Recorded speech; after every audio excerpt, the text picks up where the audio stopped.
Mukhang, yung iniiyak po nung mga DDS na tiyatya, mga bossing, eh, nalalapit at nalalapit na po, mga kababayan, 'no. Kasi etong mga DDS, ano po, kasama na din ho si dating Pangulong Duterte. Ewan ko kung bakit sigaw ng gusto lang ni BBM ng term extension, mga kababayan. Samantalang, magiging kumbaga 'pag inaprubahan ho ito, mga bossing, kung sino man yung makikinabang nung term extension na yun, eh, yung susunod na ho na magiging presidente, 'di ba?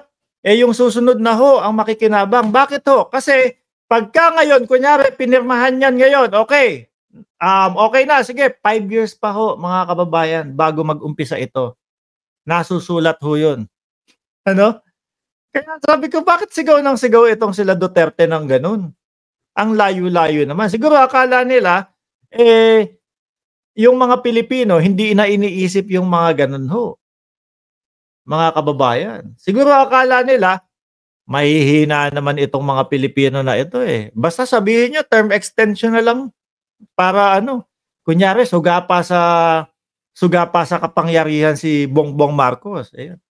Samantalang ang katotohanan po, mga bossing, gusto lang pong umanlad, 'no? Gusto lang pong paunlarin ang ating bayan. Oh, sabi dito nung mga salon, 'no, sa Senado, 57% ng Pinoy approve sa tiyatya. Ipagkakait ba natin sa kanila? Oh, ayan yung congressman na yan, ito yung nakaputi si Rod Gutierrez yan, eh. One Rider Party List, eh. Pagkakaisa ang tinaguriang Young Guns Block sa Kamara sa pananawagan sa mga senador na panahon na para sa Pilipinas to level up ang potensyal ng ekonomiya nito. Oh, no? Through Constitutional Economics Amendment, na pinapaboran ng mahigit kalahati ng mga Pilipino batay sa resulta ng latest Tangere o Tangere o kung ano man ang basa diyan survey. Mga kababayan, ano ho ang sagot kaya ng Senate? Ano po? Ano ang sagot kaya ng Senate? Tingnan natin dito. Sumagot na ba ang Senate? Hindi pa naman sumasagot ang Senate, pero meron lang ho akong nakita dito, mga kababayan, na ganito. Escudero-led Senate urged to pass economic tchatcha. Ano po ba ibig sabihin nito? Yung 60-40, mga kababayan, na nangyayari ngayon sa Pilipinas, ano po? Biruin mo, ha? Biruin mo, ikaw, dayuhan ka, no? Bago ka makapagtayo ng negosyo mo, kunyari malaking kumpanya ka talaga. Bago ka makapagtayo ng iyong negosyo, eh kailangan mong humanap ng kapartner, no? Na 60% sila Pilipino ito, mga bossing. Eh sino lang po ba yung may mga kakayahan, mga bossing, na magkaroon ng 60% diyan sa mga malalaking kumpanya, mga kababayan? Siyempre, mga Manny Pangilinan, yung mga talagang malalaki ho na negosyante, mga bossing. Which is, ang iniisip din po ng sambayan ng Pilipino, sila din po yung kumokontrol, no, ng mga presyo sa ating bansa, mga bossing. Siyempre, kung sila-sila lang, o tayo lang ang player dito, pagpalagay na ho natin, mga kababayan, Globe, Globe, Smart, Sun, yung mga ganyan, eh sila-sila lang din ho yun, mga bossing. Walang babaan ng presyo. Tayo-tayo lang naman dito, eh. 'Di ho ba? So ngayon, dahil 60-40, gustong pumasok ni ano ba si ano, yung kay Elon Musk. O kunyari, may gustong pumasok na internet din. Ano? So yung mga malalaking tao na yon, ang posible lang na avail nung 60% po, mga kababayan. 'Di ba? So ngayon, kontrolado pa din nila kasi sila yung magiging kumbaga masusunod dahil 60% sila, eh. Control pa din natin control pa din natin yung presyo, 'di ba? Hindi puwedeng manalo ito. Pero kapagka meron 100%, sige magnegosyo ka diyan. Siyempre yung mga, magnenegosyo, sige 100% pag-aari ko, okay, patatakbuhin ko ng maayos yung aking negosyo.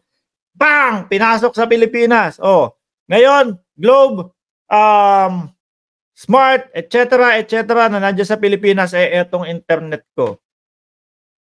No? Etong internet ko, 500 pesos lang. Oh, 'di ba? Di mas tatangkilikin ng mamamayang Pilipino 'yun, mas bababa ang presyo. Yung mga team player ngayon sa ating bansa, mga bossing, ano gagawin?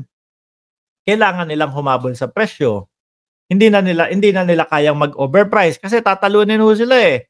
No, pagpasok nitong negosyo na 'to, mga kababayan, syempre mangangailangan ho 'yan, mga bossing, ng ng mga tauhan. Mangangailangan niya ng mga tauhan upang sa gano'n magtrabaho para sa kanila. Siyempre sino po ang unang makikinabang? Mga Pilipino ho. Pagka nagkaroon ng maraming tauhan doon sa lugar na 'yon na tinayuan ng building nung bagong negosyo na 'yon, ano ang susunod? Magkakaroon ng maliliit na mga negosyong nakapalibot doon sa building na 'yon. Yung mga karinderya kasi iisipin ng mga kapwa natin Pilipino, pwedeng magtayo ng dito, maliliit na, kumbaga maliit na negosyo, kainan, ganito, etc. So Pilipino pa din po ang makikinabang. So mababawasan ho yung mga walang trabaho at madadagdagan ho yung mga kumikita sa Pilipinas, mga bossing. O ano pa kasunod niyan? O syempre madami na pong namamasukan doon sa lugar na yon, mga kababayan. Madami na din pong kailangan sumakay ng jeep, etc., ng tricycle, at kung ano-ano pa ho, mga bossing. Yun ang domino effect niyang na yan, ng tsa-tsa na ho yan, mga kababayan. Kaso, may mga magugulo nga ho sa ating bansa ngayon, mga boss, chief, amo, sir, na ang pinagmumukha nila ay term extension lang ang gusto ni PBBM.